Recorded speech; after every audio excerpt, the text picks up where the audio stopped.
I'ma blow up.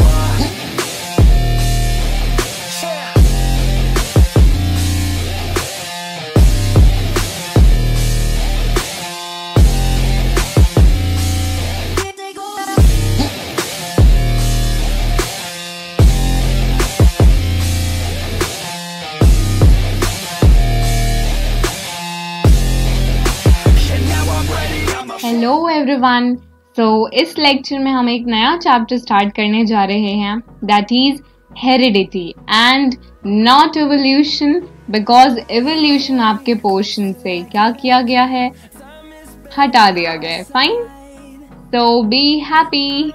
Okay, so सिर्फ heredity पढ़ना है जिसमें बहुत कम कंटेंट है और जल्दी से हम अपना चैप्टर खत्म करते हैं. फाइन, ठीक है.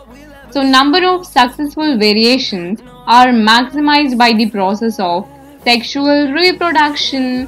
जैसा कि हमने अपने पिछले चैप्टर में पढ़ा था कि सेक्सुअल रिप्रोडक्शन में बहुत ज्यादा वेरिएशंस मिलते हैं बिकॉज उसमें दो इंडिविजुअल इन्वॉल्व होते हैं.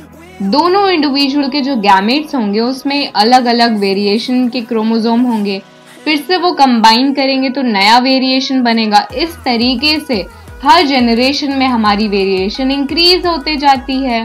क्लियर? ओके, अब देखते हैं accumulation of variation during reproduction.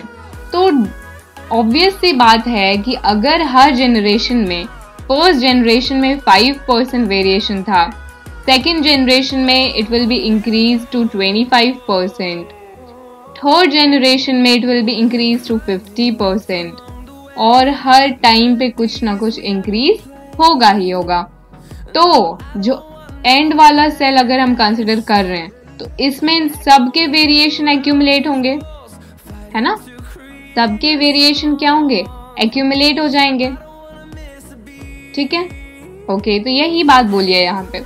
So inheritance from the previous generation provides both common basic body design and subtle changes in it for the next generation. इसका मतलब क्या है कि अगर हम कोई भी चीज इनहेरिट कर रहे हैं अपने पेरेंट्स से तो वो हमारी किस चीज में हेल्प करेगा. देखो, सबसे पहला हमें बॉडी डिजाइन देगा. जो भी फीचर्स हमें मिल रहे हैं उसी से तो हमारी बॉडी डिजाइन बनेगी, है ना. और दूसरी चीज, उनमें सटल चेंजेस होते हैं, मतलब स्मॉल चेंजेस भी होते हैं जो कि हमारे अंदर थोड़ी सी वेरिएशन लेकर आते हैं, जो कि हमारे लिए बहुत नेसेसरी है. ठीक है, सो जो कि नेक्स्ट जनरेशन में जाएगा. ठीक है, so second generation will have differences that they inherit from the first generation. Okay, so जो सेकेंड जनरेशन होती है ना, उनमें बहुत सारे डिफरेंसेस होते हैं जो वो इनहेरिट करते हैं फर्स्ट जनरेशन से.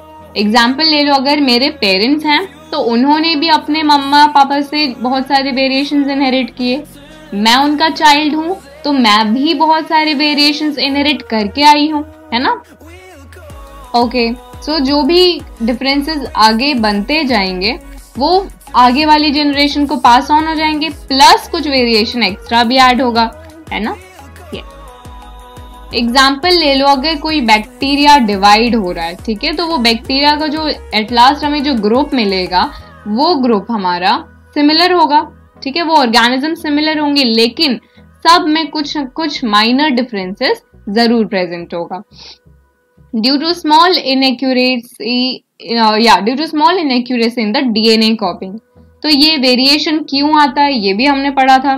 कब? रिप्रोडक्शन वाले चैप्टर में. जो डीएनए कॉपिंग मैकेनिज्म होता है वो हमेशा 100% एक्यूरेट हो जरूरी नहीं है. Due to small errors, minute errors, ये वेरिएशंस आते हैं. इन्हीं को वेरिएशंस बोलते हैं. ठीक है, if sexual reproduction is involved, even greater diversity will be generated. और अगर सेक्सुअल रिप्रोडक्शन की बात करें तो डाइवर्सिटी और भी बड़ी होगी, है ना, बिकॉज 2 ऑर्गेनिजम्स आर इन्वॉल्व. दोनों के गैमेट जब फ्यूज होंगे तो जाइगोट बनेगा. तो इस जाइगोट में ज्यादा वेरिएशन होगा एज कम्पेयर टू अगर एसेक्सुअल रिप्रोड्यूस्ड ऑर्गेनिज्म की बात करें तो, राइट. ठीक है, so variations in a species have equal chances of surviving in the environment. अगर वेरिएशन पूरे स्पीशीज में आया है तो उनका सर्वाइवल चांस ज्यादा होगा. Obviously, okay wait, do all these variations in a species have equal chances of surviving in the environment? नहीं, बोला क्या है, देखो यहाँ पे मतलब क्या है कि अगर पूरी स्पीशीज है और सब में कुछ ना कुछ वेरिएशंस आया है, तो क्या ये सारी स्पीशीज सरवाइव कर जाएगी? जैसा कि हमने पढ़ा था कि डीएनए कॉपिंग मैकेनिज्म सब में अलग होता है, तो जरूरी नहीं है कि सब सेम होंगे। क्या पता ये सरवाइव कर पाए, ये सरवाइव कर पाए और कुछ ही सरवाइव कर पाए, बाकी ये सब मर जाए, क्योंकि उनका वेरिएशन अकॉर्डिंग टू हैबिटेट नहीं होगा, या फिर बहुत ज्यादा वेरिएशन हो गया होगा जिसके वजह से वो सरवाइव नहीं कर पाएंगे। तो सारे वेरिएशन सरवाइव नहीं कर पाते हैं स्पीशीज में, यही चीज बोला है। Okay, so nature of variations, different individuals would have different kinds of advantages. Of course, her organism में, हर इंडिविजुअल में जो भी वेरिएशन आया है, सबका अपना अपना फायदा है। Bacteria that can withstand heat will survive better in a heat wave. अब देखो, अगर जो बैक्टीरिया सपोज करो वो गर्म एनवायरनमेंट में सर्वाइव कर सकता है, हीट वाले एरिया में सर्वाइव कर सकता है, तो जब हम उसको हीटेड एरिया में लेके जाएंगे तभी वो सरवाइव कर पाएगा, ठीक है। अगर हम उसे पोलर एरिया में लेके चले जाएं तो वो मर जाएगा। तो उसके लिए जो हीट वाली वेरिएशन है वो सिर्फ उसके हीट वाले एनवायरनमेंट में काम आएगा, पोलर रीजन में काम नहीं आएगा। तो सबके अपने अपने एडवांटेज होते हैं और डिसएडवांटेज होते हैं, यही चीज यहाँ पे बताई गई है। Selection of variants bye environmental factors forms the basis for evolutionary process. अब एनवायरमेंट के बेसिस पे जो भी ऑर्गेनिज्म सरवाइव कर पाते हैं, तो इसको बेसिकली बोला जाता है कि जो नेचर सिलेक्ट करता है ना, नेचर जो सिलेक्ट करता है वो कर पाते हैं सरवाइव, ठीक है। They are able to survive better. So if a trait exist, तो ये क्वेश्चन दोनों बहुत बेसिक है, खुद से आंसर करने की कोशिश करना, फिर भी डाउट आए तो please let me know, I am always there for you guys, ठीक है। तो समझ आया, हमें हेरिडिटी और एवोल्यूशन वाला कॉन्सेप्ट हमें नहीं पढ़ना है, ठीक है। तो यहाँ पे बस वेरिएशन की बात की गई है, वेरिएशन समझ आ गया, बहुत बेसिक चीज है। अब आते हैं हमारे मेन टॉपिक पे, हेरिडिटी क्या होता है। तो rules of heredity determine the process by which traits and characteristics reliably inherited.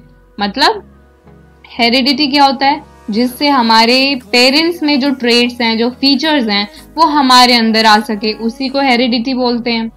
Inherited traits क्या होते हैं, तो देयर आर मेनी ट्रेट्स जो कि हमारे पेरेंट्स के अंदर से हमारे अंदर आते हैं, तो हम क्या करते हैं, उन ट्रेट्स को उनसे इनहेरिट करते हैं, अपने अंदर लेते हैं।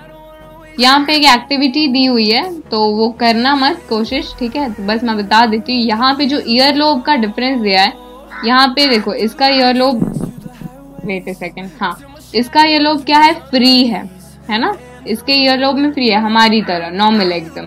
लेकिन इसका ईयर लोब देखो अटैच्ड है, ठीक है, ये पूरा जॉइंट होगा। तो यही बस एक्टिविटी दिया। तो ये दो वेरिएशंस दिए जो एक ह्यूमन ईयर में आते हैं पॉपुलेशन में, ठीक है।